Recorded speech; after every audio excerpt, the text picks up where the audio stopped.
So ಎಲ್ಲರೂ ಬಹಳ ಒಳ್ಳೆಯ ಉತ್ತಮ ರೀತಿಯ ಕಮೆಂಟ್ ಹಾಕಿದ್ದಾರೆ. ಸೊ ನಿಮ್ಗೆ ಎಷ್ಟು ನಾನು ಧನ್ಯವಾದ ಹೇಳಿದ್ರು ಅದು ಕಮ್ಮಿಯೇ. ತುಂಬಾ ಒಳ್ಳೆಯ ಕಮೆಂಟ್ ಹಾಕಿದ್ದೀರಿ. ನಿಮ್ಮ ಮನೆ ಮಕ್ಕಳಾಗಿ ನಮ್ಮದೊಂದು ಮಗಳಾಗಿ ಅವಳು ವಿನ್ ಆಗಿ ಬರ್ಬೇಕಂತೆಲ್ಲ ಹೇಳಿದಿರಿ. ಸೊ ಎಲ್ಲರಿಗೂ ನಾನು ಹೃದಯಪೂರ್ವಕವಾಗಿ ವಂದನೆಗಳನ್ನು ಈ ಮೂಲಕವಾಗಿ ಅರ್ಪಿಸ್ತಾ ಇದ್ದೀನಿ. ಇಲ್ಲಿ ಒಂದು ಕೊರಗಜ್ಜನ ಕಟ್ಟೆ ನೋಡಿ, ತುಂಬಾ ಮಂದಿ ಬರ್ತಾರೆ. ಭಾರಿ ಕಾರ್ಮಿಕದ ಕೊರಗಜ್ಜ. ತುಂಬಾ ಮಂದಿ ಏನೇ ಒಂದು ಕಷ್ಟ ಇದ್ರು ಕೊರಗಜ್ಜನಿಗೆ ಹರಕೆ ಹಾಕ್ತಾರೆ. ಮತ್ತೆ ಹರಕೆ ರೂಪದಲ್ಲಿ ಬೀಡ ಚಕ್ಕುಲಿ ಎಲ್ಲ ಇಡ್ತಾರೆ. ನಿಮ್ಗೆ ಯಾವ್ದು ಮೀನು ಇಷ್ಟ? ಅಡೆ ಮೀನಾ? ನಾನು ಹೇಳಿಲ್ವಾ ಇವರಿಗೆ ಅಡೆ ಮೀನು ಅಂದ್ರೆ ಭಾರಿ ಇಷ್ಟ. ಅದನ್ನೇ ಮನೆಯಲ್ಲಿ ಸಹ ಅದನ್ನೇ ಹೇಳ್ತಿದ್ದಾರೆ, ಅಡೆ ಮೀನು ಅಂತ ಹೇಳಿ. ಹಾಗಾದ್ರೆ ಅದನ್ನಿದೆ. ಸೋನಿಗೆ ಯಾವ್ದು ಇಷ್ಟವಾ? ಮೀನ್ ಮಾರ್ಕೆಟ್ ಬೈದೆ ಅಂಚ ಮುಕ್ಕುಲು ಏನೋ ಪೂರ ಯೂಟ್ಯೂಬ್ ತುಪ್ಪೇರಿಗೆ ಯೂಟ್ಯೂಬ್ ಏನಾಯ್ತು ಫಸ್ಟ್ ಬತ್ತಿಬಿಟ್ಟಿಗೆ ಬನ್ನಿ.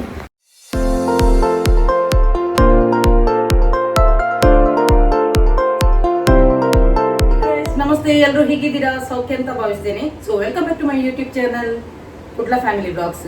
ಭಾರಿ ಸಮಯದ ನಂತರ ಅಡಿಗೆ ಕೋಣೆಯಲ್ಲಿ ನಿಂತು ಮಾತನಾಡ್ತಿದ್ದೇನೆ. ಇಲ್ಲಾಂದ್ರೆ ನಾನು ಯಾವಾಗಲೂ ನೀವು ನೋಡ್ತಾ ಇರ್ಬೋದು, ಟೇಬಲ್ ಹತ್ರನೇ ಕೂತ್ಕೊಂಡು ರಕ್ಷಿತರ ಪರವಾಗಿ ಮಾತನಾಡ್ತಾ ಇರ್ತೀನಿ. ಮೊದಲನೇದಾಗಿ ನಿಮಗೆಲ್ಲರಿಗೂ ತುಂಬು ಹೃದಯದ ಧನ್ಯವಾದಗಳು. ಯಾಕಂದ್ರೆ ನಂಗೆ ರಕ್ಷಿತರ ಪರವಾಗಿ ನಾನು ಮೊನ್ನೆ ಒಂದು ವಿಡಿಯೋ ಮಾಡಿದ್ದೆಲ್ಲ. ಸೊ ಎಲ್ಲರೂ ಬಹಳ ಒಳ್ಳೆಯ ಉತ್ತಮ ರೀತಿಯ ಕಮೆಂಟ್ ಹಾಕಿದ್ದಾರೆ. ಸೊ ನಿಮ್ಗೆ ಎಷ್ಟು ನಾನು ಧನ್ಯವಾದ ಹೇಳಿದ್ರು ಅದು ಕಮ್ಮಿಯೇ. ತುಂಬಾ ಒಳ್ಳೆಯ ಕಮೆಂಟ್ ಹಾಕಿದ್ದೀರಿ. ನಿಮ್ಮ ಮನೆ ಮಕ್ಕಳಾಗಿ ನಮ್ಮದೊಂದು ಮಗಳಾಗಿ ಅವಳು ವಿನ್ ಆಗಿ ಬರ್ಬೇಕಂತೆಲ್ಲ ಹೇಳಿದಿರಿ. ಸೊ ಎಲ್ಲರಿಗೂ ನಾನು ಹೃದಯಪೂರ್ವಕವಾಗಿ ವಂದನೆಗಳನ್ನು ಈ ಮೂಲಕವಾಗಿ ಅರ್ಪಿಸ್ತಾ ಇದ್ದೀನಿ. ಹಾಗೇನೆ ಒಂದು ಅಷ್ಟು ಕಮೆಂಟ್ಸ್ ಬರುವಾಗ ಒಬ್ಳು ಮಾತ್ರ ಒಂದು ಹೇಟ್ ಕಮೆಂಟ್ಸ್ ಹಾಕ್ತಾ ಇದ್ಲು. ಅವಳು ಕಂಟಿನ್ಯೂಸ್ಲಿ ಆಗಿ ಹೇಟ್ ಕಮೆಂಟ್ಸ್ ಹಾಕ್ತಾ ಬಂದಿದ್ದಾಳೆ. ಈಗ ಒಬ್ರು ಕಮೆಂಟ್ಸ್ ಹಾಕಿದ್ರೆ ನಾವಲ್ಲಿ ಕ್ಲಿಕ್ ಮಾಡಿ ನೋಡಿದ್ರೆ ಇದಕ್ಕಿಂತ ಮುಂಚೆ ಏನೆಲ್ಲ ಹಾಕಿದರೆ ಅದು ಸಹ ಬರ್ತದೆ. ಸೊ ಹಾಗಾಗಿ ನಾನು ನೋಡಿ ಇಲ್ಲಿ ಸ್ಕ್ರೀನ್ ಶಾಟ್ ಹಾಕ್ತೇನೆ ನೋಡಿ. ಒಂದು ಅವಳು ಮತ್ತೆ ಬಂದಿದ್ಲು, ಮೊನ್ನೆ ಬಂದು ಮತ್ತೆ ಕಮೆಂಟ್ ಹಾಕಿದ್ಲು. ಅವಾಗ ನಾನು ಕೂಡ ಒಂದು ರಿಪ್ಲೈ ಮಾಡಿದ್ದೇನೆ. ಅದರ ನಂತರ ನಾನು ತೆಗೆದು ಬ್ಲಾಕ್ ಮಾಡಿದ್ದೇನೆ. ಯಾಕಂದ್ರೆ ನನ್ನದ್ರಲ್ಲಿ ಪಾಸಿಟಿವ್ ಕಮೆಂಟ್ಸ್ ಮಾತ್ರ ಇರಲಿ, ಹೇಟ್ ಕಮೆಂಟ್ಸ್ ಎಲ್ಲ ನಾನು ತೆಗೆದು ಬ್ಲಾಕ್ ಮಾಡ್ತೇನೆ. ಮತ್ತೆ ಕೆಲವೆಲ್ಲ ಪದ ಬಳಕೆ ಯೂಸ್ ಮಾಡಿದ್ರೆ ಅದು ಆಟೋಮೆಟಿಕ್ ಆಗಿ ಯೂಟ್ಯೂಬ್ ರಿಸ್ಟ್ರಿಕ್ಟ್ ಮಾಡಿ ಬಿಡ್ತದೆ ಕಮೆಂಟ್ಸ್. ಸೊ ಹಾಗಾಗಿ ಅದನ್ನೊಂದು ಅಲ್ಲಿ ಒಂದು ಕರೆಕ್ಟ್ ಆನ್ಸರ್ ಕೊಟ್ಟು ಮತ್ತೆ ನಾನು ಬ್ಲಾಕ್ ಮಾಡಿದೆ. ಇನ್ನು ಬ್ಲಾಕ್ ಮಾಡಿದ ಕಮೆಂಟ್ಸ್ಗೆ ಅವರಿಗೆ ನೋಡ್ಲಿಕ್ಕೆ ಆಗ್ತದೆ ನಮ್ಮ ವಿಡಿಯೋ, ಆದ್ರೆ ಇನ್ನು ಮುಂದಕ್ಕೆ ಯಾವುದೇ ರೀತಿಯ ಒಂದು ಹೇಟ್ ಕಮೆಂಟ್ಸ್ ಕೊಡ್ಲಿಕ್ಕೆ ಆಗೋದಿಲ್ಲ. ಹಾಗೇನೆ ಇವತ್ತು ನಾನೊಂದು ಇದು ಫಿಶ್ ಮಾರ್ಕೆಟ್ ಹೋಗೋದ್ರಲ್ಲಿ ಇದ್ದೇನೆ. ಯಾಕಂದ್ರೆ ತುಂಬಾ ಆಸೆ ಆಗ್ತಾ ಇದೆ ಮೀನ್ ತಿನ್ಲಿಕ್ಕೆ ಅಂತ ಹೇಳಿ. ಹಾಗಾಗಿ ನಾನು ಮತ್ತೆ ನನ್ನ ಸಣ್ಣ ಮಗ ಒಟ್ಟಿಗೆ ಮೀನ್ ಮಾರ್ಕೆಟ್ಗೆ ಹೋಗ್ತಾ ಇದ್ದೇವೆ. ಸೊ ಇವತ್ತಿನ ಬ್ಲಾಗ್ ಅಲ್ಲಿ ನಿಮ್ಗೆ ನನ್ನದು ಮನೆದು ಎಲ್ಲ ಏನೆಲ್ಲ ಆಕ್ಟಿವಿಟೀಸ್ ಆಗ್ತದೆ ಅದನ್ನೆಲ್ಲ ನಿಮ್ಗೆ ನೋಡ್ಬೋದು. ಈಗ ನಾನು ಮೊದಲನೇದಾಗಿ ಒಂದು ಅನ್ನಕ್ಕೆ ಇಟ್ಟಿದ್ದೇನೆ, ಮತ್ತೆ ಒಂದು ಬಟ್ಟೆ ಒಂದು ವಾಶ್ ಮಾಡಿ ಮತ್ತೆ ಒಂದು ಮೀನ್ ಮಾರ್ಕೆಟಿಗೆ ಹೋಗುದು. ನೋಡಿ ನನ್ನ ಮನೆಯಲ್ಲಿ ಚೆನ್ನಾಗಿ ಒಂದು ಗುಲಾಬಿ ಹೂ ಅರಳಿದೆ ನೋಡಿ, ಭಾರಿ ಚೆನ್ನಾಗಿದೆ. ನಾವು ರೆಡಿಯಾಗಿ ನಿಂತೆವು, ಇನ್ನು ಮೀನ್ ಮಾರ್ಕೆಟಿಗೆ ಹೋಗುದು. ನನ್ನ ಮಗ ನನ್ನಗಿಂತ ಮೊದಲು ಇವತ್ತು ರೆಡಿಯಾಗಿ ನಿಂತಿದ್ದಾನೆ. ಅವನಿಗೆ ತುಂಬಾ ಇಷ್ಟ ಮೀನು. ಹಾಗೆ ಸರಿ, ಇನ್ನು ನನ್ನ ಜೊತೆ ನೀವು ಸಹ ಮೀನ್ ಮಾರ್ಕೆಟ್ಗೆ ಬನ್ನಿ. ನೋಡಿ ನಾವು ಹೊರಡುವಾಗ ನನ್ನ ಮಗನು ನಾನು ಕೂಡ ಬರ್ತೇನೆ ಅಂತ ಹೇಳಿದ. ಹಾಗೆ ಅವನು ಬರ್ತಿದ್ದಾನೆ. ಇವನು ಇದು ಪ್ರಾನ್ಸ್ ಮತ್ತು ಬೊಂಡಸ್ ಅದೆಲ್ಲ ತಿಂತಾನೆ. ಅದರಲ್ಲಿ ಮುಳ್ಳು ಇರೋದಿಲ್ಲಲ್ಲ, ಮತ್ತು ಮುಳ್ಳಿದೆಲ್ಲ ಮೀನೆಲ್ಲ ತಿನ್ನೋದಿಲ್ಲ, ಇಷ್ಟೆಲ್ಲ ಅಂತ ಅವನಿಗೆ. ಹಾಗೆ ಸರಿ, ಮೊನ್ನೆ ನಾನು ಗೊಳೆಂಜೀರು ಮೀನು ತಗೊಂಡಿದ್ದೆ. ಅದು ಒಂದು ಕೆಜಿಗೆ 200 ರೂಪಾಯಿ ಹಾಗೆ ತಗೊಂಡಿದ್ದೆ. ತುಂಬ ಇತ್ತು ಮೀನು. ಅದು ನಾವು ತಗೊಳ್ಳುವಾಗ ಉಂಟಲ್ಲ, ಆ ಮೀನಿನವರ ಹತ್ರ ಹೇಳ್ತೇವೆ ತುಂಬ ಹಾಕಿ ಅಂತ ಹೇಳಿ. ಅದರ ನಂತರ ಮನೆಗೆ ಬಂದು ಕ್ಲೀನ್ ಮಾಡೋದೇ ಒಂದು ಅದೇ ಒಂದು ದೊಡ್ಡ ಕೆಲಸ ಆಗ್ತದೆ. ಹಾಗೆ ತುಂಬ ಮೊನ್ನೆ ಕೊಟ್ಟಿದ್ರು. ಹಾಗೆ ಸ್ವಲ್ಪ ಅದರದ್ದು ಗೊಳೆಂಜೀರದು ಪುಳಿ ಮಿಂಚು ಮಾಡಿದ್ದೆ, ಮತ್ತು ಸ್ವಲ್ಪ ಫ್ರೈ ಮಾಡಿದ್ದೆ. ತುಂಬ ಖುಷಿಯಾಗಿತ್ತು. ಇವತ್ತು ಏನು ಮೀನು ಸಿಗ್ತದೆ ನೋಡಬೇಕು. ಅಡೆ ಮೀನು ಆಗ್ಬೋದಂತ ಹೇಳ್ತಿದ್ದಾರೆ ಹಸ್ಬೆಂಡ್. ಹಾಗೆ ನೋಡುವ ಎಂತ ಅಡೆ ಮೀನು ಆದರೆ ಅಡೆ ಮೀನು. ನಿಂಗೆಂತ ಬೇಕಾ? ಇವನಿಗೆ ಎಂತ ಯಾವುದ್ರದ್ದು ಗೊಳೆಂಜೀರದು ಪುಳಿ ಮಿಂಚಿ ಏನು ಮಾಡದೆ? ಗೊಳೆಂಜೀರದು ಪುಳಿ ಮಿಂಚಿ ನೀವು ತಿನ್ನಲಿಲ್ವಾ ಮಾಡಿದ ನಂತರ? ಇವರದೊಂದು ಬೇರೆನೆ. ಬೊಳೆಂಜೀರೆ ಪುಳಿ ಮಿಂಚಿ ಒಳ್ಳೆ ಆಗಿದೆ, ಆದರೆ ಇವನು ತಿನ್ನೋದಿಲ್ಲ. ಬೊಳೆಂಜೀರು ಸಿಲ್ವರ್ ಫಿಶ್ ಅಂತ ಹೇಳ್ತಾರೆ ಇಂಗ್ಲೀಷಲ್ಲಿ ಅದಕ್ಕೆ. ಇವನು ತಿನ್ನೋದಿಲ್ಲ, ಆದರೆ ಬೇರೆ ಬೊಂಡಸೆಲ್ಲ ತಿಂತಾನೆ. ಹಾಗಾಗಿ ಚಿಂತಿಲ್ಲ. ಇವತ್ತು ಹೇಳ್ತಿದ್ದಾನೆ ನೀವು ಎಂತ ತಗೊಳ್ಳಿ, ನನಗೆ ಒಂದು ಮೊಟ್ಟೆ ಇದ್ರೆ ಸಾಕು ಅಂತ ಹೇಳ್ತಿದ್ದಾನೆ ಪಾಪ.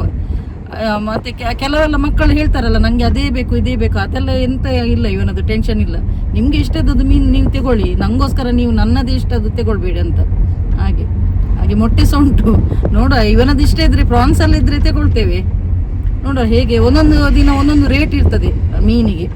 ಒಂದೊಂದು ದಿನ ಕಮ್ಮಿ ಇರ್ತದೆ ರೇಟ್, ಒಂದೊಂದು ದಿನ ರೇಟ್ ಜಾಸ್ತಿ ಇರ್ತದೆ ಹಾಗೆ ಅಲ್ವನಾ. ಹಾಗೆ ಸಂಜೆ ಮತ್ತೆ ಎಲ್ಲಿಯಾದರೂ ಒಂದು ಹೋಗಬೇಕು ತಿರುಗಾಡಲಿಕ್ಕೆ. ಮೊನ್ನೆ ನಾವು ಬೀಚಿಗೆ ಹೋಗಿದ್ದೆವು. ಅದು ಎಷ್ಟು ಒತ್ತಾಯ ಮಾಡಿದ ನಂತರ ನನ್ನ ಗಂಡ ಒಪ್ಪಿದ್ರು ಹೇಗ ಮಾಡಿ.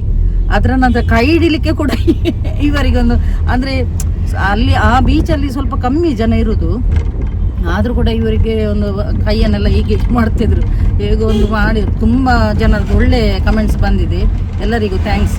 ಯಜಮಾನ್ರಿ, ನಿಮಗೆ ಯಾವುದು ಮೀನು ಇಷ್ಟ? ಅಡೆ ಮೀನಾ? ನಾನು ಹೇಳಿಲ್ವಾ ಇವರಿಗೆ ಅಡೆ ಮೀನು ಅಂದರೆ ಭಾರಿ ಇಷ್ಟ. ಅದನ್ನೇ ಮನೆಯಲ್ಲಿ ಸಹ ಅದನ್ನೇ ಹೇಳ್ತಿದ್ದಾರೆ, ಅಡೆ ಮೀನು ಅಂತ ಹೇಳಿ. ಹಾಗಾದರೆ ಅದನ್ನಿದೆ. ಸೋನಿಗೆ ಯಾವುದು ಇಷ್ಟವಾ? ಬೊಂಡಸ? ಈಗ ಯಾವುದು ಆಪ್ಷನ್ ತೆಗೊಳ್ಳೋದು? ಬೊಂಡಸ್ ತೆಗೊಳ್ಳೋದ? ಮಗನ ಸೈಡು ನೋಡೋದಾ ಗಂಡನ ಸೈಡು ನೋಡೋದಾ? 50-50ಯಾ? ನೋಡಿ ಇಲ್ಲಿ ಒಂದು ಕೊರಗಜ್ಜನ ಕಟ್ಟೆ ನೋಡಿ, ತುಂಬ ಮಂದಿ ಬರ್ತಾರೆ. ಭಾರಿ ಕಾರ್ಣಿಕದು ಕೊರಗಜ್ಜ.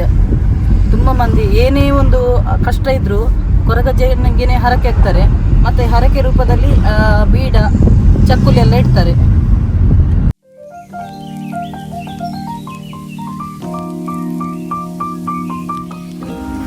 ತೂಲೆ ಒಂಜಿ ಕಡೆಗೆ ಪದವಿನ ಅಂಗಡಿ ಸ್ವಲ್ಪ ಮೀನ್ ಮಾರ್ಕೆಟ್ ಬೈದೆ ಅಂಚ ಮುಕ್ಕುಲು ಏನೋ ಪೂರ ಯೂಟ್ಯೂಬ್ ತುಪ್ಪೇರಿಗೆ ಯೂಟ್ಯೂಬ್ಲದು ಏನಾಯ್ತು ಫಸ್ಟ್ ಬತ್ತಿಬಿಟ್ಟಿಗೆ ಬನ್ನಿ ಈಗಲೇ ಏನಿಲ್ಲ ಯೂಟ್ಯೂಬ್ ತುಪ್ಪಿನ ಮೂಗು ತುಪ್ಪಿನ ಯೂಟ್ಯೂಬ್ಲ ತುಪ್ಪಿರ್ಬೇಕು ತುಪ್ಪ ಇನ್ಸ್ಟಾಗ್ಲ ತುಪ್ಪೇರಿಗೆ ಅಂಚ ಮೆರ್ನಾಲ್ಪ ಮೀನಿಗೆ ಬೈದ ಎಡೆಡ್ಡೆ ತುಲೆ ಫ್ರೆಶ್ ಮೀನು ತುಲೆ.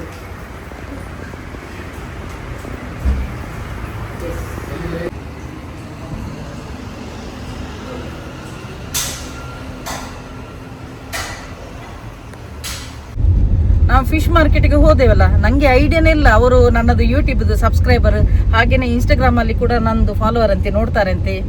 ತುಂಬ ಖುಷಿ ಆಗ್ತದಂತೆ, ನನ್ನ ವೀಡಿಯೋಸ್ ಎಲ್ಲ ಒಳ್ಳೆಯದೇ ಬರ್ತಾ ಇದೆ ಎಲ್ಲ ಹೇಳಿದರು. ಹಾಗಾಗಿ ಮತ್ತೆ ನನಗೆ ಒಂದು ಡಿಸ್ಕೌಂಟ್ ಕೂಡ ಮಾಡಿದರು ಫಿಶ್. ತುಂಬ ಖುಷಿ ಆಯಿತು, ನನ್ನ ಫ್ಯಾನ್ಸ್ ಅಲ್ಲಿ ಕೂಡ ಇದ್ದಾರಲ್ಲ ಅಂತ ಹೇಳಿ. ಮತ್ತೊಂದು ಸೆಲ್ಫಿ ಸಮೇತ ತಗೊಂಡು ಒಳ್ಳೆ ರೀತಿಯಲ್ಲಿ ಮಾತನಾಡಿದರು. ನನಗೆ ತುಂಬ ಖುಷಿ ಆಯಿತು. Thank you so much. ತೋರಿಸ್ತೇನೆ ಯಾವುದೆಲ್ಲ ತಗೊಂಡೆ ಅಂತ ಹೇಳಿ, ಯಾಕಂದರೆ ಮಕ್ಕಳಿಗೆ ಇಬ್ಬರಿಗೆ ಸಹ ಬೇಜಾರಾಗಬಾರ್ದಲ್ಲ, ಅದಕ್ಕೆ. ನೋಡಿ, ಇದು ಗಂಡನದ್ದು ಫೇವ್ರೇಟ್ ಅಡೆ ಮೀನು ಕಟ್ ಮಾಡಿಸಿ ತಂದಿದ್ದೇನೆ. ಹಾಗೆಯೇ ಇನ್ನೊಂದು ಇವನಿಗೆ ಸಣ್ಣವನಿಗೆ ಕೂಡ ಇಷ್ಟ ಆಗ್ತದೆ ಇದು ಪ್ರಾನ್ಸ್, ಹಾಗೆಯೇ ದೊಡ್ಡವನಿಗೆ ಕೂಡ ಬರ ಹಾಗೆ. ಇದು ಸಹ ಒಂದು ಕ್ಲೀನ್ ಎಲ್ಲ ಆಗಿ ಬಂದಿದೆ, ಇನ್ನು ಎಲ್ಲ ತೊಳೆದು ಕ್ಲೀನ್ ಮಾಡಿ. ಇನ್ನೊಂದು ಇದ್ರದ್ದು ಎಂತ ಮಾಡುದ ಪ್ರಾನ್ಸ್, ಇದು ಎಂತ ಮಾಡುದು, ಇದು ಇವನಿಗೆ ಕೂಡ ಇಷ್ಟ, ಪ್ರಾನ್ಸ್ ತಿಂತಾನೆ. ಅದಕ್ಕೆ ನಾನು ಕಾರಲ್ಲಿ ಹೋಗಿ ಕೇಳಿದ್ದು ಇವನ ಹತ್ರ, ಯಾವ್ದು ಇವನ್ ಬೊಂಡಸ್ ಅಂತ ಹೇಳಿದೆ. ಆದ್ರೆ ಪ್ರಾನ್ಸ್ ಇಷ್ಟ ಅಲ್ವಾ ನಿಂಗೆ? ಪ್ರಾನ್ಸ್ ಇಷ್ಟ ಇದೆ. ಹಾಗೆ ಅಡೆ ಮೀನು ನಂಗೆ ಮತ್ತೆ ನನ್ನ ಗಂಡನಿಗೆ, ಹಾಗೇನೆ ಸೋನು ಕೂಡ ತಿಂತಾನೆ. ಇದ್ರದ್ದೊಂದು ಸಾರು ಮಾಡ್ತೇನೆ. ಇದ್ರದ್ದು ಫ್ರೈ ಮಾಡುವನ? ಫ್ರೈ ಮಾಡಿದ್ರೆ ಒಳ್ಳೇದಾಗ್ತದಲ್ಲ, ಫ್ರೈ ಮಾಡುವಲ್ಲ. ಸರಿ, ಈಗೊಂದು ರಪ್ಪ ಒಂದು ಇದನ್ನು ಕ್ಲೀನ್ ಮಾಡಿ ಅದರ ನಂತರ ಒಂದು ಸಾರು ಮಾಡ್ತೇನೆ. ಮತ್ತೆ ಇದ್ರದ್ದೊಂದು ಪ್ರಾನ್ಸ್ ಇದು ಫ್ರೈ ಆಗ್ಬೋದಲ್ಲ. ಸರಿ.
ಮೀನಿದು ಸಾರಾಯಿತು ನೋಡಿ. ಪ್ರಾನ್ಸ್ ಫ್ರೈ ಸೂಪರ್ ಆಗಿ ಬಂದಿದೆ ನೋಡಿ. ಇದು ಸ್ವಲ್ಪ ಇಟ್ಟೆ ನಾನು ನೈಟಿಗೆ ಮತ್ತೆ ಫ್ರೈ ಮಾಡಲಿಕ್ಕೆ ಬೇಕಾಗ್ತದಲ್ಲ, ಹಾಗೆ ಸ್ವಲ್ಪ ಇಟ್ಟೆ ಪ್ರಾನ್ಸ್ ನೋಡಿ. ಬನ್ನಿ ನನ್ನ ಸಾರು ಹೇಗೆ ಆಗಿದೆ ನೋಡಿ. ಸಾರು ರೆಡಿ ಆಗಿದೆ ನೋಡಿ, ಫಸ್ಟ್ ಕ್ಲಾಸ್ ಇದೆ. ಇನ್ನು ಇದನ್ನೊಂದು 10 ಮಿನಿಟ್ಸ್ ಹಾಗೇನೆ ಬಿಡಬೇಕು. ಒಳ್ಳೆ ಮಸಾಲೆ ಎಲ್ಲ ಎಳ್ದ ನಂತರ ಮತ್ತಷ್ಟು ಟೇಸ್ಟ್ ಬರ್ತದೆ. ಹಾಗೇನೆ ಇನ್ನು ಊಟ ಮಾಡಿ ಸಂಜೆ ಎಲ್ಲಿ ಹೋಗೋದಂತ ಗೊತ್ತಿಲ್ಲ. ಅಂತೂ ಇಂತೂ ನಾವು ಇವತ್ತೊಂದು ಸಂಜೆ ಹೋಗ್ತೇವೆ ಬೀಚಿಗೆ ಅಂತ ಹೇಳ್ತಾ ಇದ್ದಾನೆ ಸಣ್ಣವ. ಹಾಗೇನೆ ದೊಡ್ಡವನದ್ದು ಏನು ರಿಯಾಕ್ಷನ್ ಗೊತ್ತಿಲ್ಲ ಇನ್ನು. ಅದು ಆ ಒಂದು ಸೀನ್ ಉಂಟಲ್ಲ ನಾವು ಹೋಗುವಂಥದ್ದು, ಅದೊಂದು ಮಿನಿ ವ್ಲಾಗ್ ಶಾರ್ಟ್ಸ್ ಅಲ್ಲಿ ಬರ್ತದೆ, ನೀವು ಅದನ್ನು ನೋಡ್ಲಿಕ್ಕೆ ಮರಿಬೇಡಿ. ಹಾಗೇನೆ ಇನ್ನೊಂದು ನನಗೆ ಜೋರು ಹಸಿವಾಗ್ತಾ ಉಂಟು, ಇನ್ನು ನಾವೆಲ್ಲರೂ ಊಟ ಮಾಡೋದು. ಹಾಗೇನೆ ಎಲ್ರಿಗೂ ನಾನು ಹೇಳೋದು ಏನು ಗೊತ್ತಾ, ರಕ್ಷಿತಾ ಶೆಟ್ಟಿಗೆ ಇದುವರೆಗೂ ನೀವು ಸಪೋರ್ಟ್ ಮಾಡಿ ಬರ್ತಾ ಇದ್ದೀರಾ, ಅದೇ ರೀತಿ ಅವಳು ವಿನ್ ಆಗಿ ಬರುವ ತನಕ ನಿಮ್ಮೆಲ್ಲರ ಸಹಕಾರ ಇರಲಿ ಅಂತ ಹೇಳ್ತಾ ಇಲ್ಲಿಗೆ ವಿಡಿಯೋ ಎಂಡ್ ಮಾಡ್ತಿದ್ದೇನೆ.